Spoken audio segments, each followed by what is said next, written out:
A montanha de dinheiro impressa por Joe Biden pode causar deflação do dólar? Como assim? Esse é o Visão Libertária, sua fonte de informações descentralizadas e distribuídas. A inflação americana em dólar bateu 5,4% nos últimos 12 meses, no mês de junho desse ano. Embora essa taxa possa parecer pequena para a nossa realidade brasileira, a nossa inflação nos últimos 12 meses já bateu 8,06%, é preciso ver a coisa sobre a perspectiva de que esse nível de inflação lá nos Estados Unidos é algo raro. É a maior inflação desde a crise de 2008. Antes disso, só em crises anteriores se chegou a esse nível de inflação. No início da crise, o Banco Central americano, o Fed, tinha uma meta de inflação de 2%. Mas com tantos pacotes de auxílio, a inflação já vinha subindo há alguns meses, de forma que o Fed passou a considerar que a meta é 2% no longo prazo, ou seja, não vão se importar se o valor for maior por algum tempo. Agora já existe a expectativa do Fed dobrar a meta, mudar algumas políticas sobre compras de títulos do governo, devido ao fato de que a inflação está, de fato, muito mais alta e persistente do que imaginavam. Veja, na última reunião do Fed, Jerome Powell, o presidente do Fed, disse que a inflação está mais alta, mas isso era algo pontual, devido à volatilidade na retomada da pandemia. Eles apontaram que o valor da madeira de construção, por exemplo, subiu, mas depois caiu de novo. O valor dos carros usados tem subido muito, mas segundo eles é função das rupturas da cadeia de suprimento, por exemplo, a falta de chips, que diminuiu a produção de carros novos. Segundo o Fed, a inflação está alta, mas passada essa volatilidade, quando a economia retomar o seu crescimento normal, as coisas voltam ao normal. Essa visão de que a inflação está alta agora, mas vai voltar ao normal, é compartilhada por muitos keynesianos por aí. Mas alguns vão até além disso. A conhecida economista e gestora de investimentos de sucesso, Cathie Wood, por exemplo, está advertindo que o problema que devemos nos preocupar é com a deflação e não com a inflação. A lógica dela é que a distribuição de dinheiro feita pelo Banco Central como parte dos esforços para a recuperação da economia devido à pandemia, os auxílios emergenciais e apoios aos negócios já chegaram ao topo e tendem a diminuir daqui para frente, com o fim da pandemia. Na verdade, já estão diminuindo, tanto no Brasil quanto nos Estados Unidos. E isso será suficiente para jogar a inflação para valores menores daqui para frente, pois o excesso de liquidez da economia acabou já absorvido justamente nos esforços de recuperação. Além disso, segundo ela, o valor do petróleo tende a desabar mesmo com a retomada da economia, porque as limitações durante a pandemia trouxeram mudanças estruturais na forma como fazemos negócios. Reuniões à distância, compras à distância, aula à distância, e também as preocupações ambientais aumentaram muito, muita gente partindo para carros elétricos. Com isso, segundo ela, o valor do petróleo tende a cair muito, porque não voltará nunca à demanda que tinha antes. Ela estima que teremos em pouco tempo o barril de petróleo cotado entre 3 e 12 dólares, mesmo com a economia voltando ao mesmo ritmo de antes da pandemia. Com isso, segundo ela, a deflação seria inevitável, porque hoje o custo do petróleo é muito grande. Esse componente caindo tanto no futuro levaria a uma deflação que pode até ser perigosa. Segundo ela, é com isso que o Fed deveria estar preocupado. Ela atenta ainda para o fato de que, na década de 1970, muitos economistas, inclusive Milton Friedman, acreditavam que a inflação americana, que estava bastante alta durante a década de 1970, tinha vindo para ficar e que tinha potencial de explodir na década de 1980. Porém, Cathie, naquela época, que estava começando a carreira, apostou que a inflação iria recuar, o que acabou acontecendo. Do lado oposto de Cathie Wood, porém, nessa situação atual, estão Ray Dalio, Warren Buffett e Michael Burry. E, bem, eu também, que apostam que o que vem por aí é uma inflação mesmo. O motivo é simples. Ao contrário, entendemos que os efeitos da massiva criação de dinheiro feita como esforço para se recuperar da pandemia ainda não gerou aumento de preços. Lembra, a inflação é justamente o ato do governo aumentar a base monetária. Os governos aumentaram absurdamente a base monetária com o objetivo de ter uma rápida recuperação depois da pandemia. Porém, o aumento de preços causado pela inflação não é imediato, ele leva algum tempo.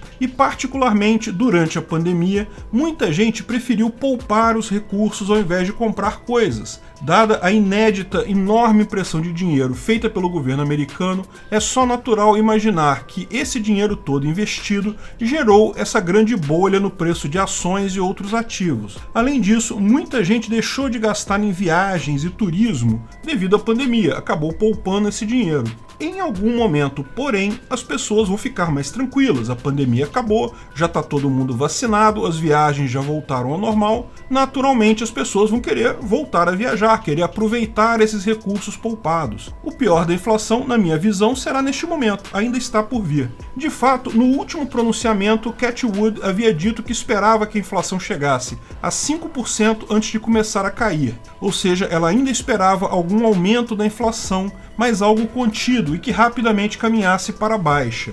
O que vemos agora é que já passou de 5% e não mostra sinais de que está recuando. Onde Cathie pode estar errada? Bem, antes de mais nada, vamos retirar o precedente histórico. O que aconteceu na década de 1970 foi algo fundamentalmente diferente do que está acontecendo agora. A inflação do dólar, então, foi fruto do fim do acordo de Bretton Woods, da garantia do dólar com ouro. Não houve impressão monetária significativa naquela ocasião.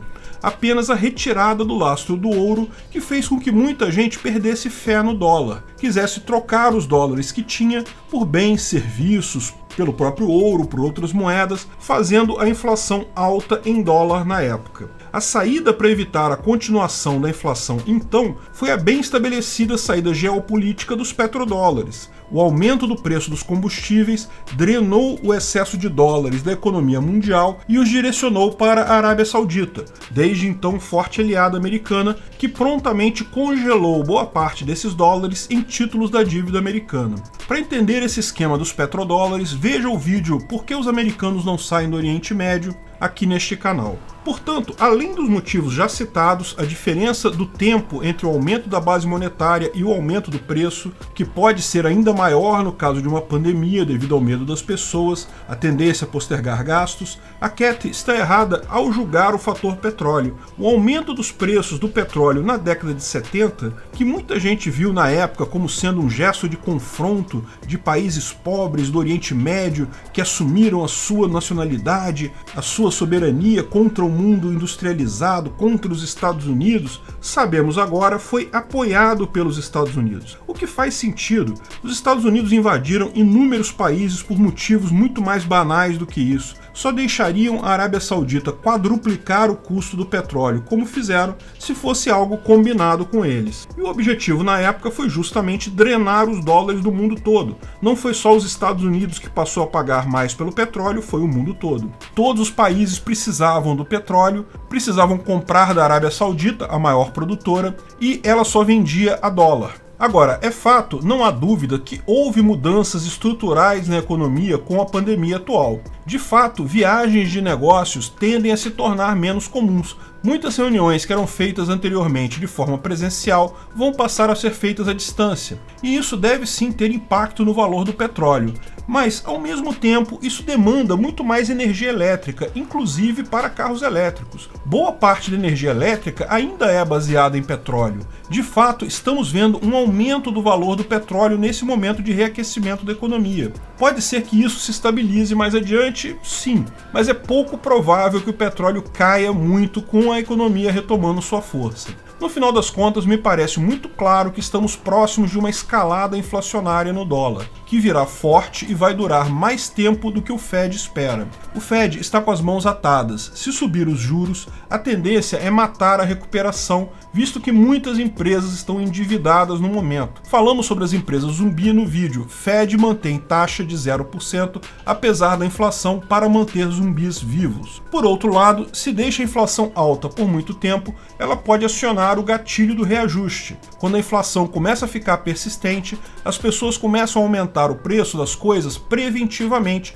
já esperando a inflação futura. Isso obriga o governo a imprimir muito mais dinheiro para ter a vantagem que tinha antes. Ou seja, ele precisa aumentar a inflação cada vez mais do que aquilo que as pessoas já esperam de inflação. Isso gera um efeito de retroalimentação que resultou todas as vezes que aconteceu em graves hiperinflações. Nós aqui no Brasil, quem viveu na década de 1980, lembra muito bem disso. Isso é uma das possibilidades reais num futuro próximo, quando a pandemia passar e as pessoas voltarem a gastar como antes. Lógico, o governo americano provavelmente vai fazer o mesmo que o governo brasileiro já foi obrigado a fazer, aumentar as taxas de juros face à inflação preocupante, mas o problema lá é que o número de empresas lá que contam com juros baixos é muito maior do que aqui. Será muito difícil sair dessa crise sem uma das duas consequências ruins: muitas empresas quebrando e recessão ou hiperinflação descontrolada. Lógico, nós libertários temos a solução para isso: moedas independentes do governo, particularmente o Bitcoin.